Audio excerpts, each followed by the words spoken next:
Good afternoon, everyone. This is Bernd Christian Giels coming to you once again from Hyannis, Massachusetts. Today is Sunday, August the 2nd, and I do apologize to you, my most faithful viewers, for not being available the last couple days. It's been a busy week.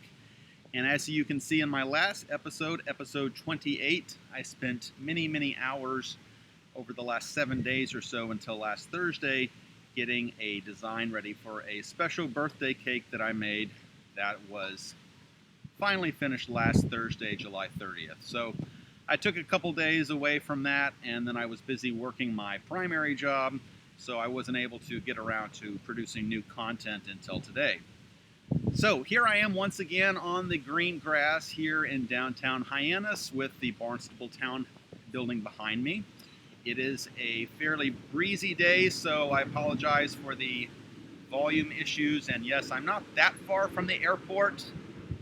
Hyannis is not that big of a town, so you're really never that far from the airport here when you're inside the limits of Hyannis. So today in episode 29, this is going to be a brief episode, and this is focused basically on current events and specifically, sadly, still the coronavirus pandemic here in the United States of America. Now, for the last several months, I have been following many aspects of this pandemic, the financial, social, political, economic, and public health angles of the pandemic. And in the month of July, I began writing a weekly article focused on the specific experience of the pandemic within what I call the American Sunbelt, which by my definition is the states of California, Arizona, Texas, Oklahoma, Arkansas, Louisiana, Mississippi, Alabama, Tennessee, Georgia, Florida, and South and North Carolina. If you should discover my channel and find it of interest to read these articles, I would be happy to send you a copy. I have been writing them every weekend now since the weekend of July 4th, and at this point I don't have a definitive timeline as to how long I will be writing them. I can say from the material that I read through and the data that I have been collecting that the status of the pandemic in those states, that group of 13 states, continues to be of immense concern, as the percentage of cases in those states of the entirety in the United States continues to actually grow. Not long ago, 1 of every 2 new coronavirus cases on a daily basis has been typically coming from this collection of 13 states. And of those 13 states, the 3 states that are most prominent in the volume of cases are the states of Florida, Texas, and California. So in today's episode, I'm going to basically do just a fairly brief kind of commentary and catch up on the status of the pandemic here in the United States. And since I'm getting a little bit of glow on my forehead, slightly adjusting this, that looks a little bit better, I think. So, today is, like I said, Sunday, August 2nd, and the title of this episode is The Pandemic Economy and Government Assistance. So, one of the big news items in this last 7-day period was the fact that millions of Americans are now without that additional $600 a week of supplemental unemployment benefits that was enacted through the CARES Act back in the last spring. And for many people, this additional benefit of $600 a week has been a genuine financial lifeline for them. There are many cases, from what I've read, in which people are still unemployed to this day, months later, struggling to find work, struggling to even find any leads that are meaningful for full-time or even part-time employment, and were thus very reliant on this particular benefit, which, as I said, was enacted through the CARES Act passed back in March of this year. So, another important thing to understand about the CARES Act and about this supplemental unemployment benefit is that it was, in fact, a supplemental benefit. This was a benefit added on top of existing unemployment benefits that people might receive based on their eligibility. So people who received this $600 a week supplement were in some cases receiving a fair bit more than even that, when you add the $600 to their existing weekly benefit that they were eligible for. However, though, now that that $600 a week has been removed and is no longer available for millions of Americans, we are going to, in short order, potentially find ourselves in a regression in regards to whatever improvement in our economy we had experienced in the last couple months. Now, as I've been closely following the pandemic and the numbers, the pandemic daily caseload, the new daily caseload reported each day, was generally on a subtle decline until about mid-June. Around mid-June, just a few days after the jobs report data was collected that was published in early July, the number of cases began to increase again, and not that long ago exceeded the highest numbers of newly reported daily cases that occurred back in April. And within the last 7 to 10 days, we are now facing a plateau of about 60 to 65,000 new cases per day. And as I just said, a lot of those new cases are happening in the American Sunbelt, and within the Sunbelt, a lot of those cases are happening in the states of Florida, Texas, and California. So, when the CARES Act was written, the provision for these unemployment benefits, the supplemental benefit of $600 per week, was written to expire in late July. Now, as happens too often, I would say, with Congress, now that this provision has expired, they are engaging in the common practice of finger pointing and blaming the other side for the fact that no new coronavirus relief package was created and enacted in time to prevent a financial shortfall for millions of Americans who had come to rely on this supplemental benefit. And in regards to that topic about who is more or less responsible, I think one thing that can be astutely pointed out that is accurate is that currently in Congress, the upper chamber, the Senate, is under the power of the Republican Party. They have a 53 to 47 majority in the United States Senate.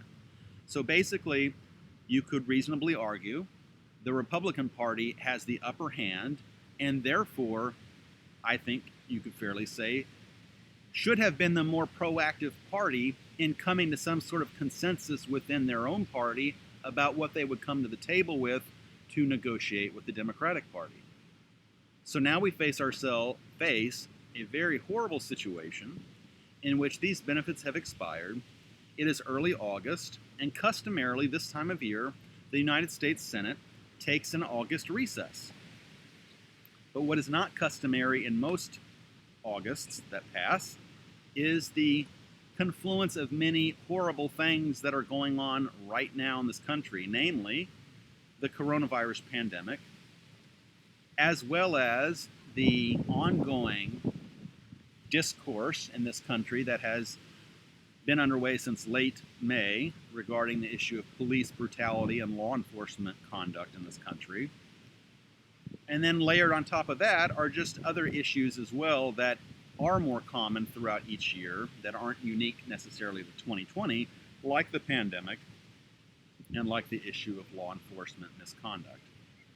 So this year has been, sadly, a very memorable one in the sense that we are facing multiple serious, pressing policy issues all at the same time. And many of these, I would argue, have a way of mutually reinforcing one another. For example, I personally don't think it's a coincidence, really, that the amount of anger and outrage that exploded after George Floyd was murdered happened when it did. Now, granted, George Floyd's murder was a very gruesome, horrific one, even by the standards, I would say, of police misconduct, when you compare it against other very sad stories of people needlessly dying. But I think what made this more of a powder keg moment is that we were already going through a horrific time with the pandemic.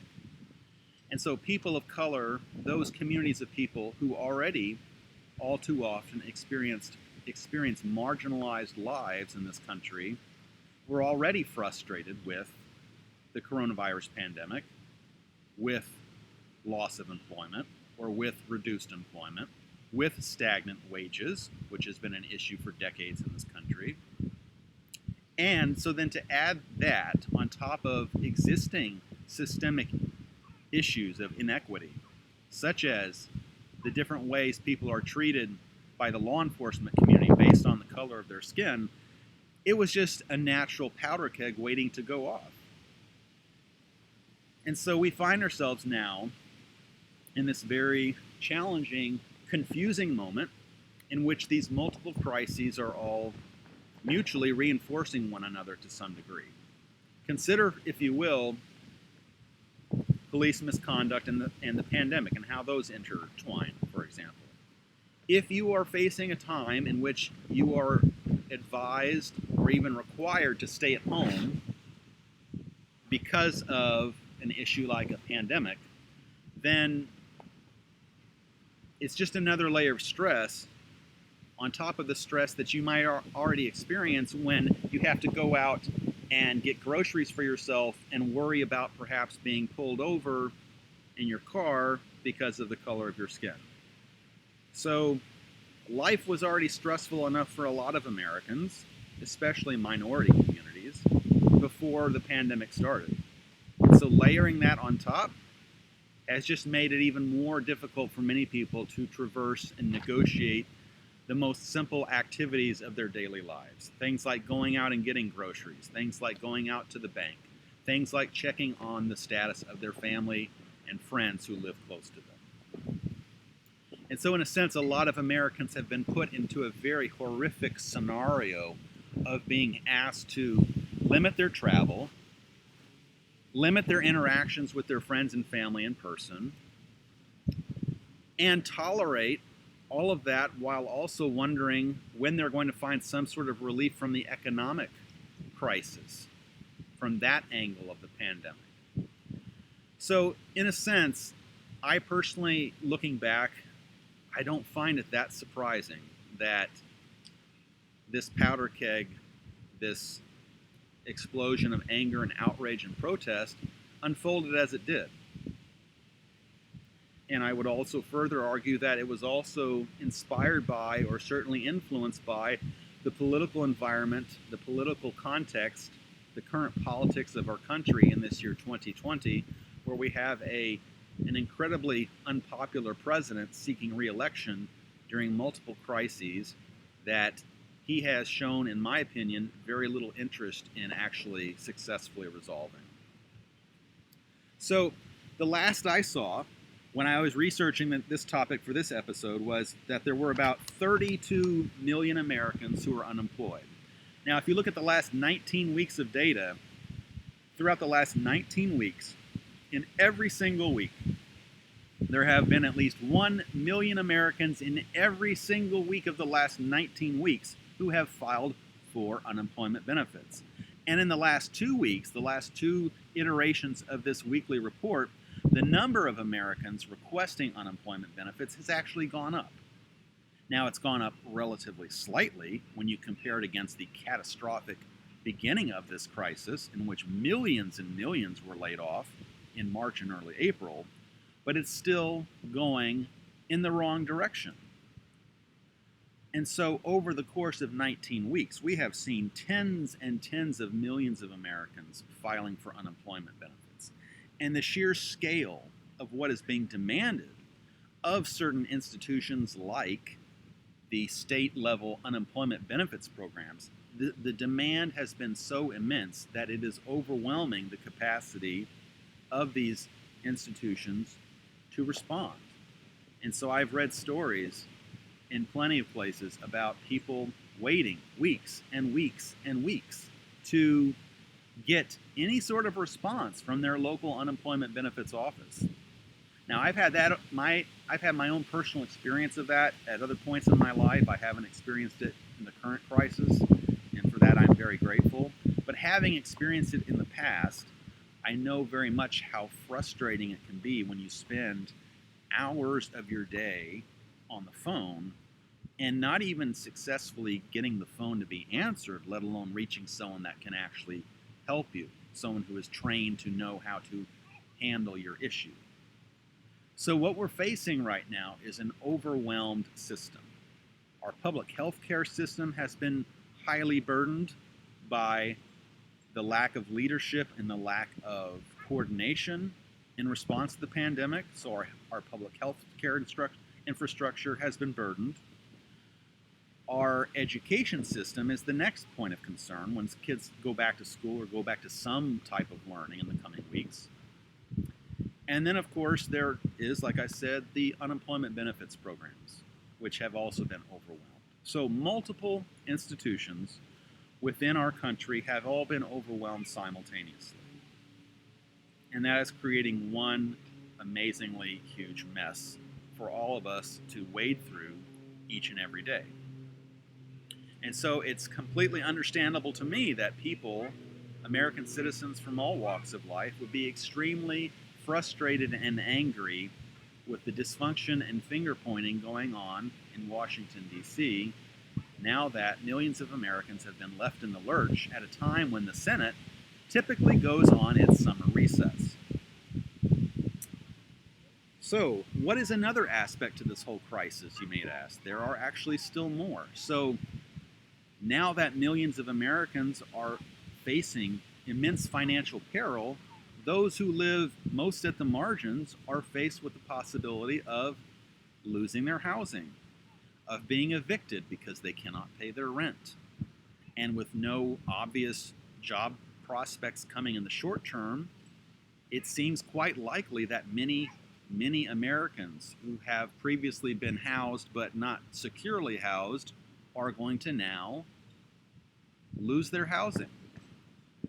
And I would be willing to bet that just as the unemployment benefit system has been overwhelmed by the sheer demand, so too is it likely that in many parts of this country, the services available for those who are homeless, that matrix of providers also will most likely be strained at the very least, as many Americans who are not currently homeless face the threat of eviction in the next 30 to 60 days. And that in itself, that crisis then threatens to further exacerbate the other crises. Consider, for example, all of the families out there, the working poor families who were relying on the school year starting so that their kids would have not only an education, but a place to be while they're trying to work. Well, now with school not being viable in the way it typically is, these families are faced with multiple problems all at once. Becoming homeless and not knowing where to take themselves, let alone their small children, who now might not necessarily be able to go to school either. So we are facing a perfect storm of major problems all at once. And despite that, the leadership needed to find a way through this time is sorely lacking. If this is not sufficiently dire to arouse the concern and compassion of our leaders in government and elsewhere, I don't know what is. What is enough? How much do people have to suffer before the people in positions of power, whom they have in many cases elected or not, how many people have to suffer and how deeply do they have to suffer before these crises get the sort of attention that they need?